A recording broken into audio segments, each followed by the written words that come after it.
Hey, Fight fans, it's Michelle Joy Phelps with Fight Hub TV. We are powered by Stagefront VIP, and I'm joined now with the one and only Greg Marriott. Greg, how are you? I have not seen you in forever. I'm good. Thank you for the introduction. Oh, I'm good. When did we last see each other? I don't even remember. I think when Kel fought Amir. Yeah, over 2 years ago. So it's been a long one. And to be fair, I've not really done much inboxing since then. You know, listen, living with Kel for 7 months, long time off, and it just gets a bit tedious. So, you know, I'll tell you what I were. I was sitting on my piano at home playing, and John Fury phoned me up, so I'm here. Yeah, well, let's talk about this physique that Tommy has. He looks shredded. But you know what's funny is when everyone's talking about it, I'm not surprised because I know how your work is. I know how you sculpt your people, your clients. So let's talk a bit about what the process was for him. I mean, they phoned me up. I've not had the full camp with him. Listen, I'm not here to tell tales, but you know, he had somebody else, and it just wasn't working for him. You know, he didn't feel very good, and he was a bit worried about the weight cut and different things and rehydration. So they phoned me up, and I came in. I had a conversation with him and told him, "This is what we're going to do. This is what you're going to be." They were like, "Really?" I said, "Yeah." And in 3 days, you know, he felt on top of the world, and then from there. He keeps saying to me, he says, I look amazing, don't I? And honestly, I said to him, not as amazing as you can be. And he's like, are you joking? I says, no. I says, give me a 10-week camp with you. I says, and watch what level they can go to again. You know, but yeah, I mean, it's foolproof. Everyone I work with, they get in unreal shape. And it's not just about being in shape. They can do it for 12 rounds in a ring. I know he's only got 6, so it'll be double as good.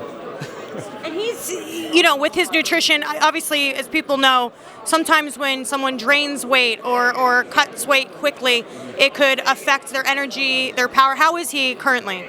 Massively. If you look at him now, he looks healthy. He looks fit. In himself, he's like, oh yeah, but look at my face. He likes to be big. But I said, he doesn't look drawn. You know, he's not like his... For me, that's how a man should look. You know, he's good, he's got good muscle bellies, he's big, but he's fit. Honestly, it's a perfect look for me.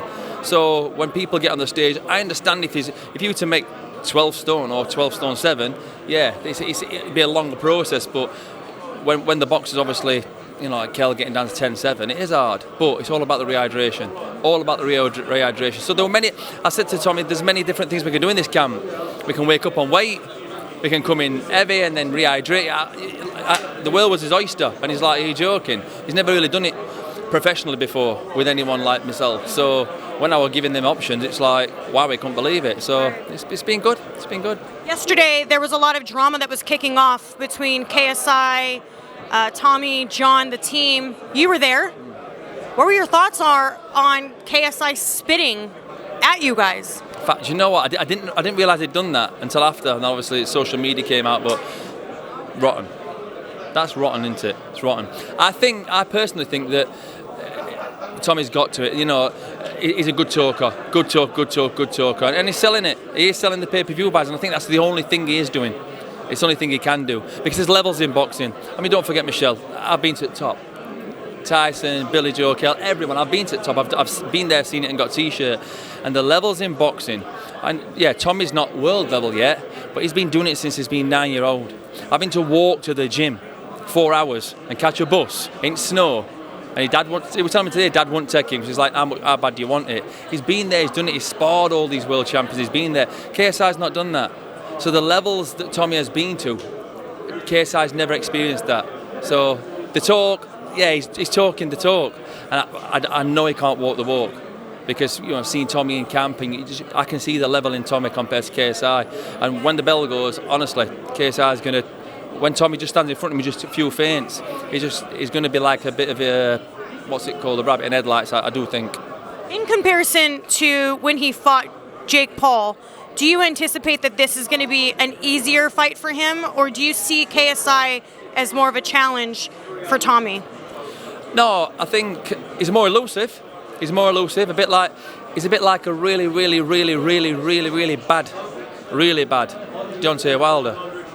Do you know what I mean? But no, I like Deontay Wilder, but really. Keep moving back. Sorry, a really bad one. So I just think Jake Paul's more of a rounded boxer himself. To be fair, I take that off to Jake Paul. you know, he did. He is like more of a boxer. He can move. He's just trying to set his shots up. But again, you still saw the levels. Tommy was just in first gear in that fight. You could see that he was a superior boxer, Tommy.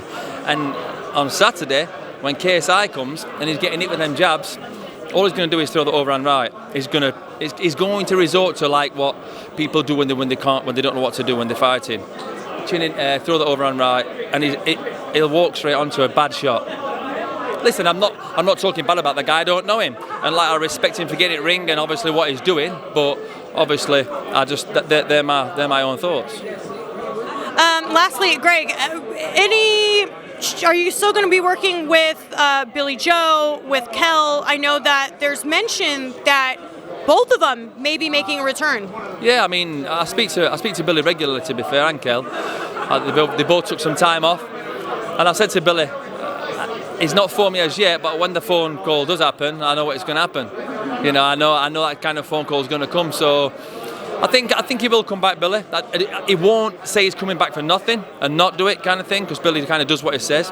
So I think Billy will definitely come back, and yeah, I'll work with Billy. But don't forget, we did a long camp with Canelo, and obviously just fell short. So I think that scarred Billy, to be fair, a bit.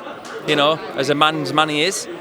So if he's going to come back, he's going to come back a better version than he was.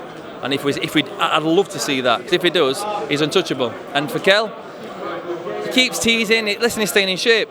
He looks trim. He looks great. You know, honestly, I'll take me out after Kel, to be fair. He's kind of now he's had them 2 years out, and obviously every boxer gets a bit lost. He's kind of found himself, which is good. And he's sitting gym. He's ticking over. So I imagine if the right fight come, I do think he'd take it.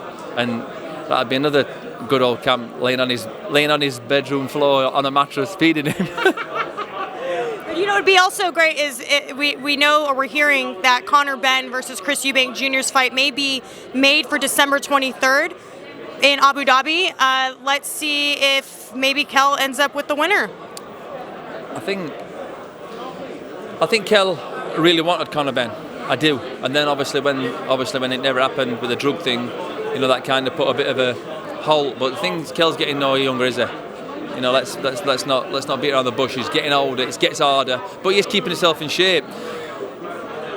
What would I want him to see between Conor Benn and Eubank? Listen, I think Eubank will win that fight. I do, honestly. I think Eubank, in his last performance, Liam Smith weren't Liam Smith, but Eubank were a very, very good Eubank, you know? And I just think that he'll old man him. He's got too much ring experience for Conor. Listen, Conor's a great, ferocious fighter, don't get me wrong, but I just think that Eubank's got a bit more experience, professionalism round ring. So I think he'll try and blast him out there, he won't, and then he'll just old man him. And then with Kel, I think Kel will do the same with Conor.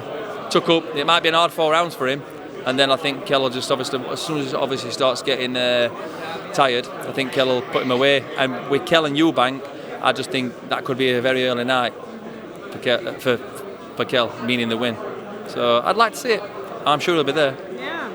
Well, let's see what happens at the turn of the year, obviously, because we have to wait and see what happens by the end of the year. Anyways, Greg, thank you for your time. I appreciate it. All the respect to you and your work. Like I said, I was not surprised at all when I saw Tommy. I was like, you're a genius at what you do. Thank you, Michelle. All right. Hopefully we'll be able to catch up with you post-fight. Yeah. All right, cool. Bye, fans. Thank you so much for watching this video, and make sure to subscribe for more videos of your favorite fighters over here on Fight Up TV, and give us a follow online as well at Fight Up TV on Twitter and on Instagram. We appreciate it, guys.